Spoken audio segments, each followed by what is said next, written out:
बिस्मिल्लाहिर्रहमानिर्रहीम अस्सलाम वालेकुम स्टूडेंट्स। तो आज की हमारी इस वीडियो का टॉपिक है क्लासिफिकेशन ऑफ प्रोटीन्स। आज की हमारे जो लर्निंग ऑब्जेक्टिव्स हैं वो क्या हैं?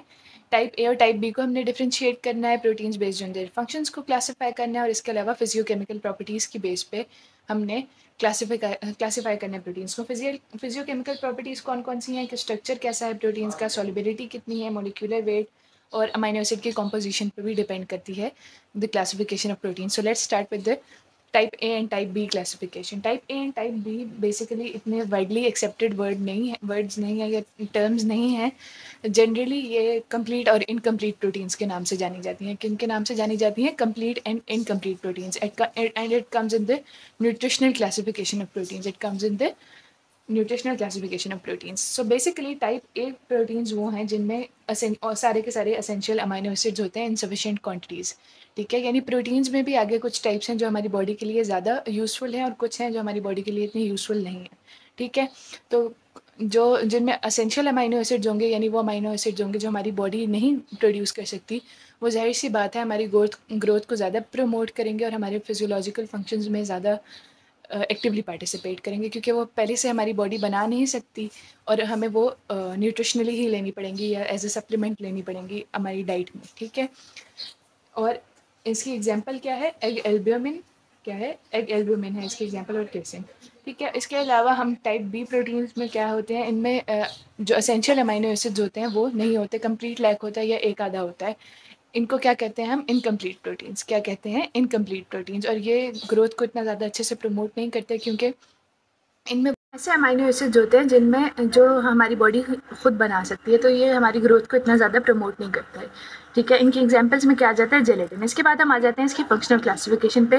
फंक्शनल क्लासिफिकेशन जैसा कि नाम से ज़ाहिर हो रहा है, ऐसी क्लासिफिकेशन है जो कि प्रोटीन्स के फंक्शन पे डिपेंड करती है कि प्रोटीन्स किस तरह से हमारी बॉडी में किस तरह का फंक्शन करती हैं।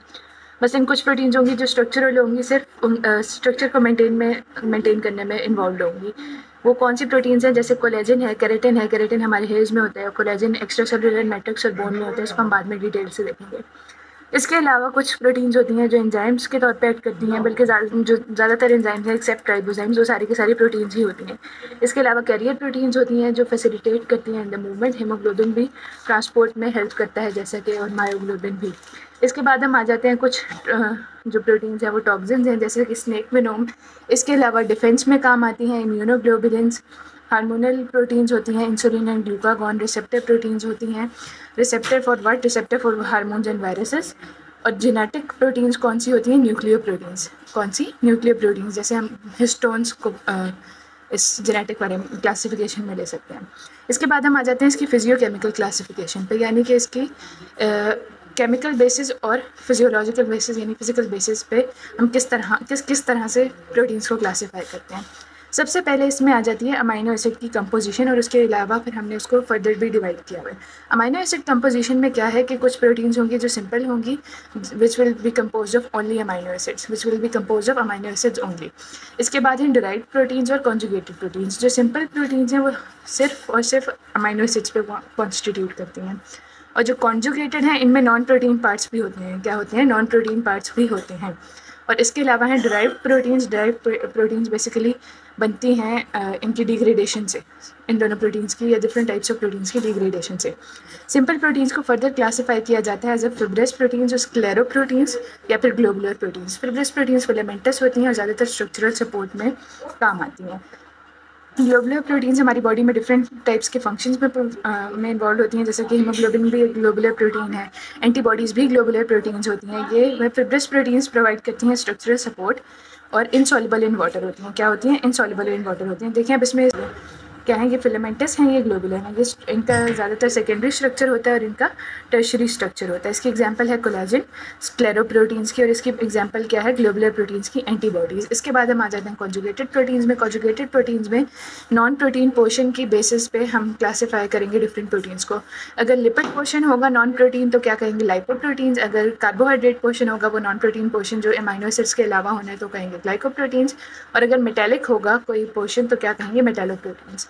इसके बाद हम आ जाते हैं इसके ड्राइव प्रोटीन्स पर। ड्राइव प्रोटीन्स में भी दो टाइप्स हैं, एक प्राइमरी जो कि इनसॉल्युबल इन वाटर है। प्राइमरी क्या है? इनसॉल्युबल इन वाटर है but soluble in acids and alkalis.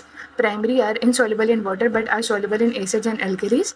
और सेकेंडरी में क्या आता है? Solvent in soluble in water and coagulate under the influence of heat and coagulate under the influence of heat. इसके बाद मज़ीद क्लासिफिकेशन करते हैं हम इसकी मॉलिक्यूलर वेट की बेसिस पे। प्रोटीन्स की मज़ीद क्लासिफिकेशन किस बेसिस पे होती है? मॉलिक्यूलर वेट की बेसिस पे।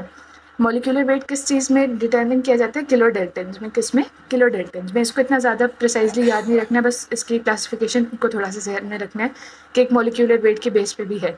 लो molecular weight proteins, intermediate molecular weight proteins, high molecular weight proteins and very high molecular weight proteins. Low में आ जाती है इंसुलिन, इंटरमीडिएट में कुछ एंजाइम आ जाते हैं, हाई मॉलिक्यूलर वेट में एंटीबॉडीज़ और वेरी हाई में टाइटिन। क्या है? Titan protein. Okay, so that's all for today. I hope you find this video useful. Stay tuned and subscribe to my channel.